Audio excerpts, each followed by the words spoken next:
కన్న తండ్రిని నిలదీసి అంత పురింగ్ అయిపోయాడు. జాగ్రత్త జాగ్రత్త.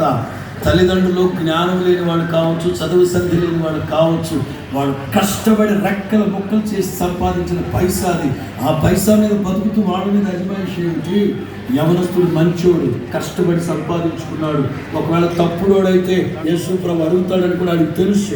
యేసుప్రభు ప్రవక్త కదా, యేసుప్రభు ప్రవక్త కాదా? అందుకని అన్నీ తెలిసే నీతిగా నిజాయితీగా సంపాదించుకున్నాడు.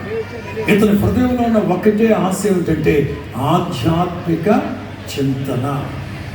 మూడో మాట principled young man. Principled young man.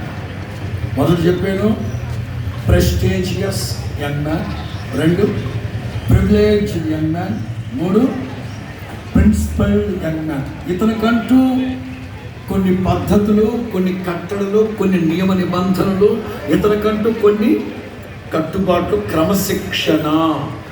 అడ్డగోలుగా పెరిగినవాడు కాదు. ఇతనికంటూ కొన్ని ఉన్నాయి.